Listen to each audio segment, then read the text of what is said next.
नमस्कार, आप सभी लोगों का स्वागत है पत्रिका की इस परिचर्चा में। जैसा कि आप जानते हैं कि इन दिनों किसान उत्तेजित हैं, आक्रोशित हैं। किसान सड़कों पर हैं, उनकी मांग है कि उन्हें आशंका है कि एमएसपी हटा दी जाएगी। सबसे बड़ी मांग उनकी यही नज़र आ रही है। और इस समय जिस समय हम बात कर रहे हैं, उस समय सरकार और किसान नेताओं के बीच बातचीत चल रही है। मुद्दा है कि किसान आंदोलन खत्म करेंगे या नहीं। किसान आंदोलन की सबके अलग-अलग परसेप्शन है, किसान आंदोलन क्या है, जो भी चल रहा है। तो संक्षेप में मैं सबसे पहले रामपाल जी, आप बिल्कुल मौके पे हैं, किसान आंदोलन जहाँ पे हो रहा है वहाँ पे हैं। आप हमें संक्षेप में बताएं कि आंदोलन क्यों कर रहे हैं आप? क्यों आंदोलनरत हैं किसान?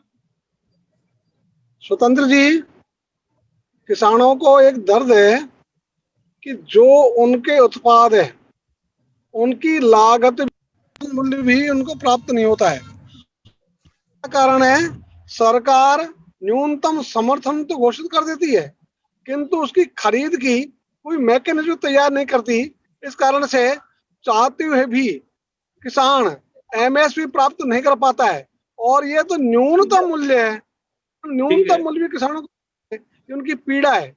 और स्वतंत्र जी, पीड़ा इसलिए है कि आज किसान की स्थिति ऐसी हो गई कि वह ऋण चुकाने में भी सक्षम नहीं रहा। इस कारण देश में लाखों किसान मौत को गले लगा चुके समय के पहले ही। ये दर्द है पूरे देश का। देश के ललाट पर किसानों की आत्महत्याओं का कलंक होना ये शुभ बात नहीं है, अशुभ बात है। इस कारण से किसान तो अधिकारों के लिए। आपका मतलब है कि सिर्फ एमएसपी ही सबसे बड़ा मुद्दा है? एक ही मुद्दा है?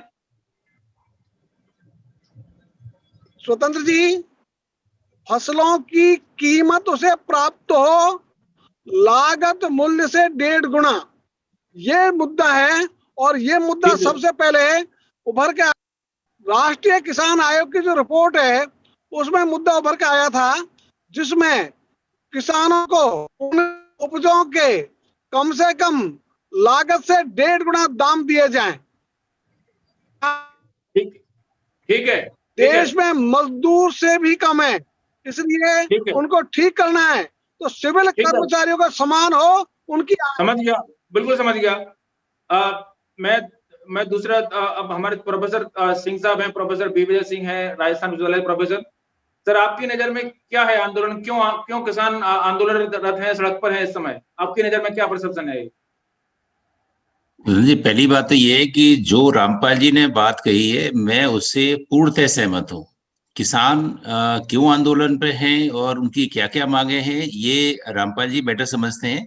और ये नोन है कि जो 3 एक्ट आए हैं उनमें अमेंडमेंट की बात की जा रही है।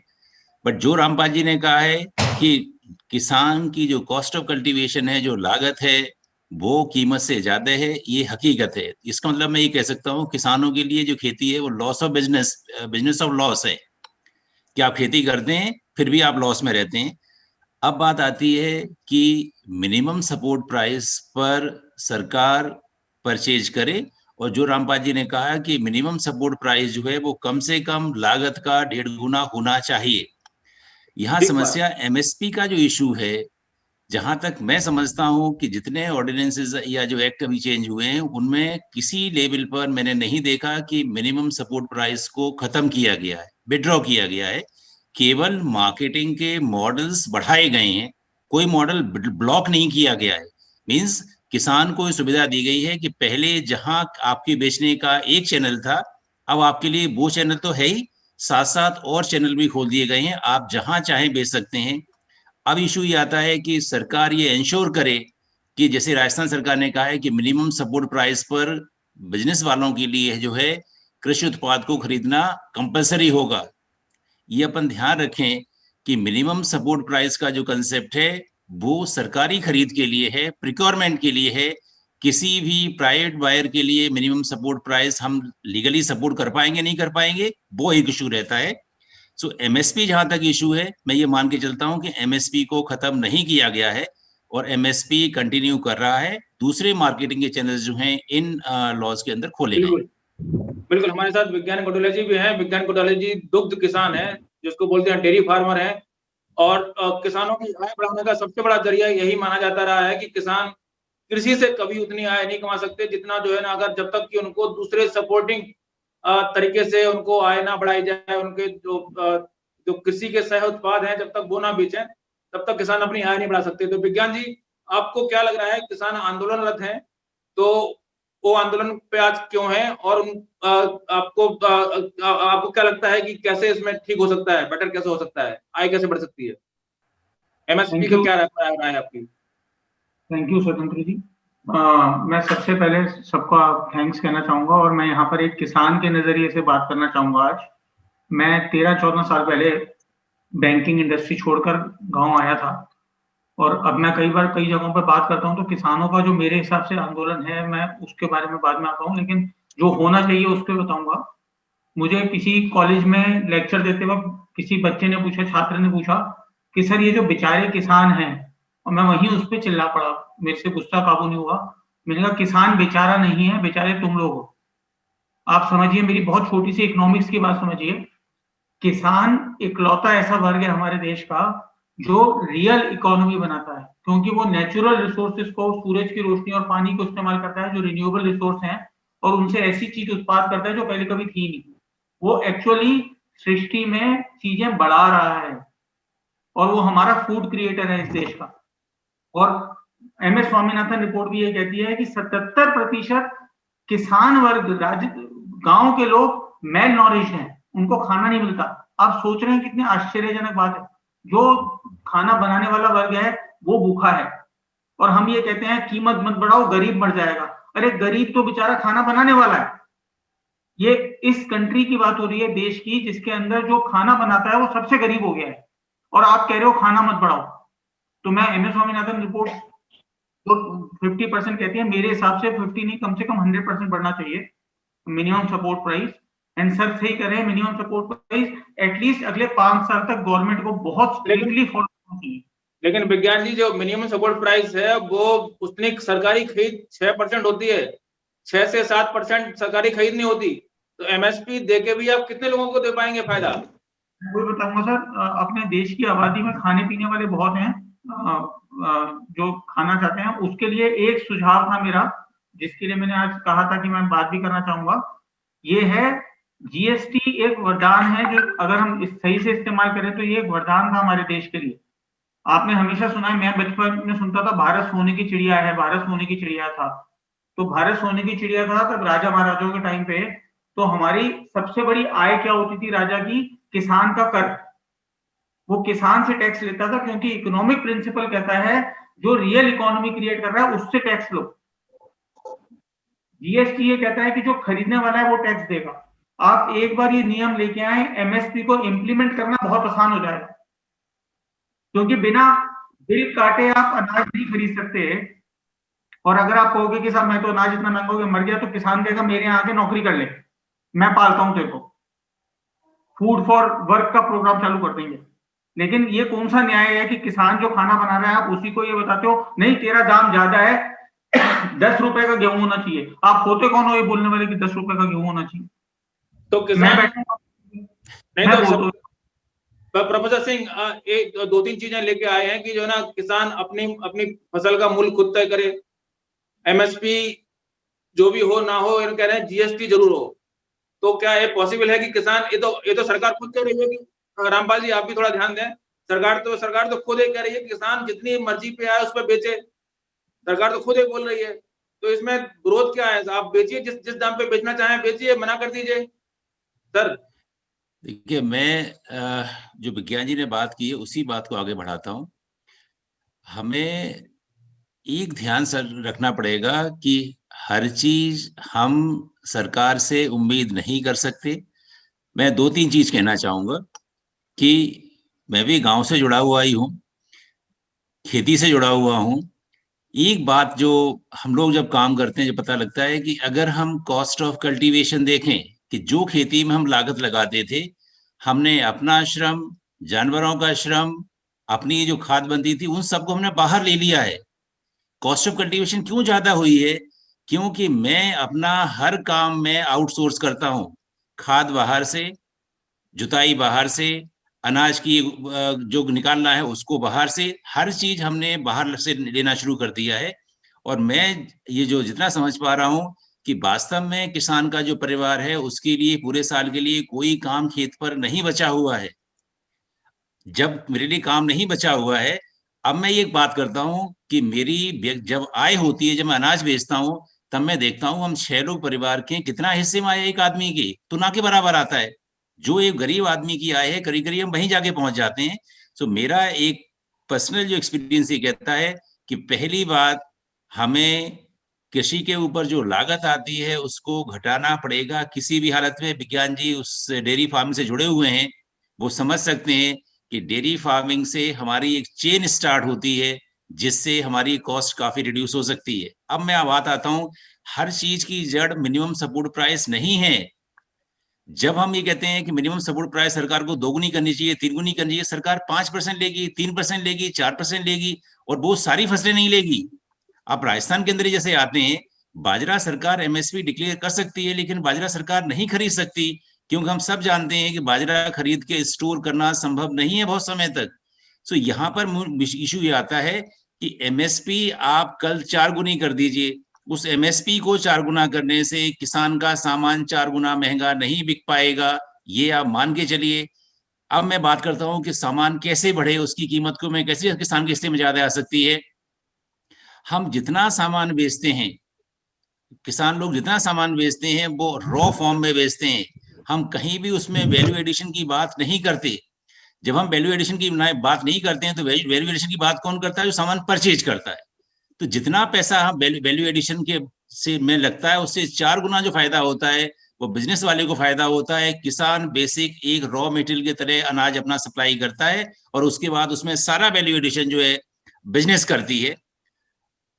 तीसरी बात, जब एक यहाँ पर ये भी इशू आया था कॉन्ट्रैक्ट फार्मिंग का, और कॉन्ट्रैक्ट फार्मिंग के बाद ये बात आई कि हर हालत के अंदर जो है किसान के का पलड़ा हल्का होगा। ये बात तय है कि जब आप कोई कॉन्ट्रैक्ट साइन करेंगे, सामने उनके 10 वकील लोग होंगे और आपके पास एक वकील नहीं होगा, तो आपका पलड़ा कमजोर होगा।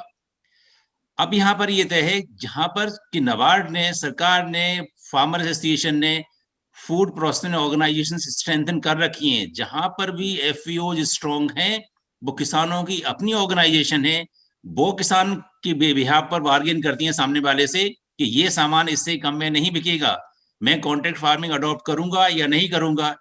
मैं रामपाल जी यहाँ पर है, विज्ञान जी यहाँ पर है, मैं फिर एक चीज याद दिलाना चाहूंगा, ये पुरानी बात है करीब 4-5 साल पुरानी की, कि एग्रीकल्चर लैंड लीजिंग एक्ट, हमारे पास समस्या क्या है कि हमारे पास 86-87% किसान जो हैं वो छोटे किसान हैं, और छोटे किसान पर हम लोग बार बार कहते हैं कि हम किसी हालत में कॉमर्शियल फार्मिंग नहीं कर सकते क्योंकि हमारा खेत का साइज छोटा है।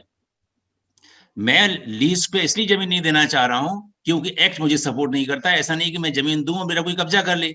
Land agriculture land leasing act जो मॉडल एक्ट है वो इतने सालों से इधर उधर घूम रहा है।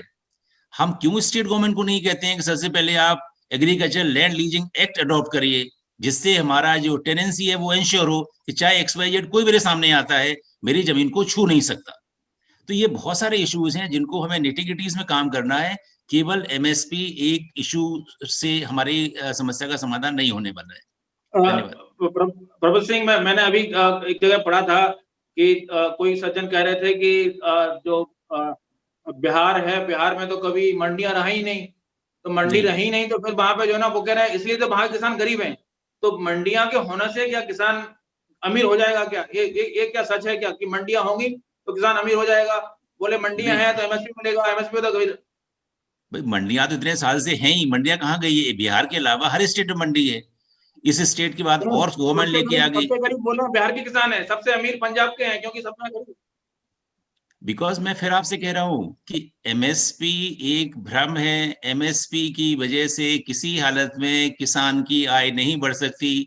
हमें समस्या बारे फिर समझने की कोशिश की। मैं आगे फिर बात को बढ़ाता हूं।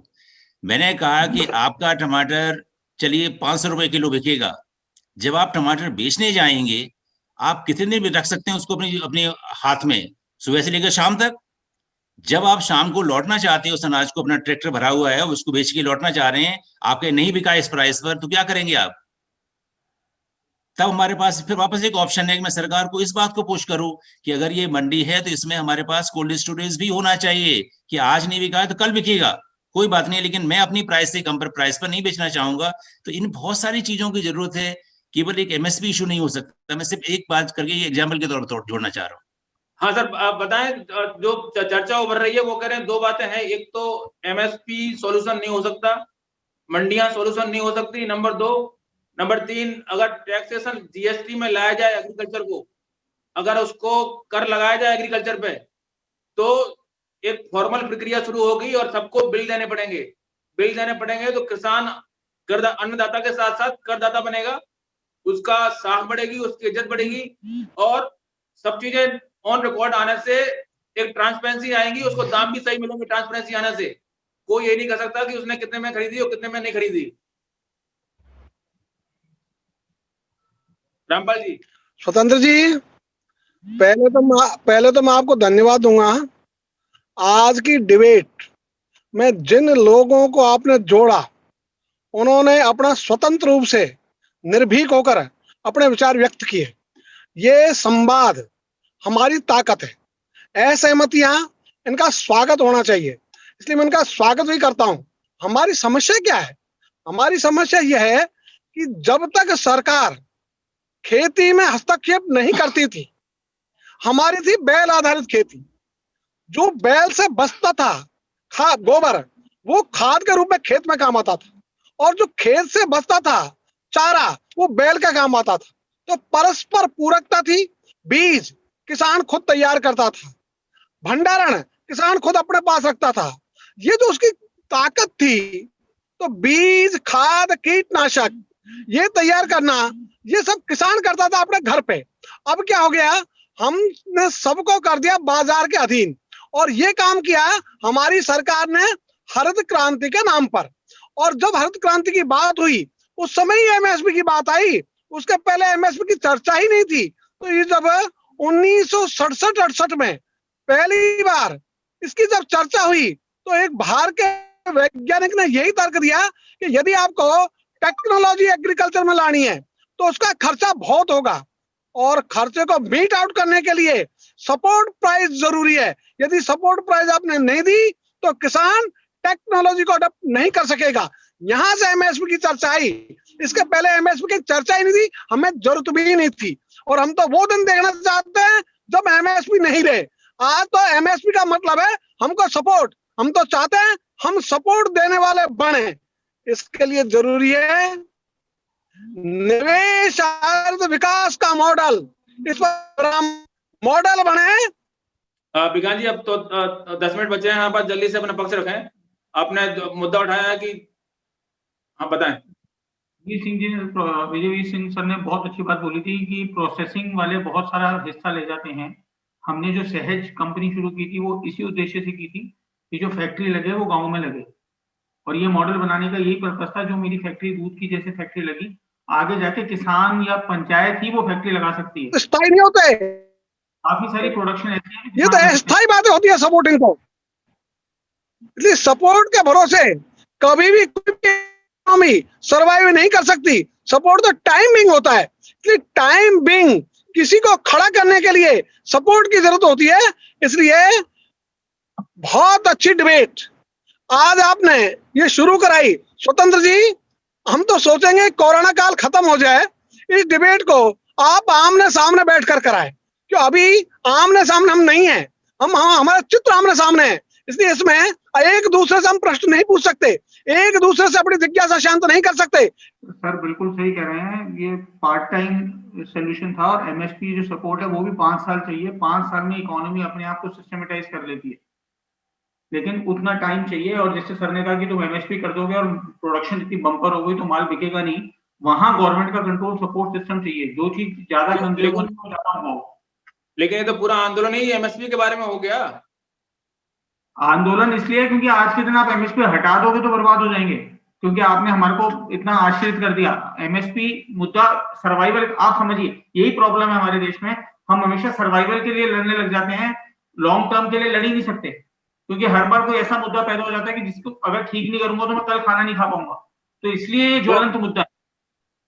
नहीं, आपने संक्षेप में बताया 1 मिनट में। जीएसटी उसमें क्या करेगा? जीएसटी आप कह रहे हैं जीएसटी में लेके आओ, उसमें जीएसटी क्या करेगा?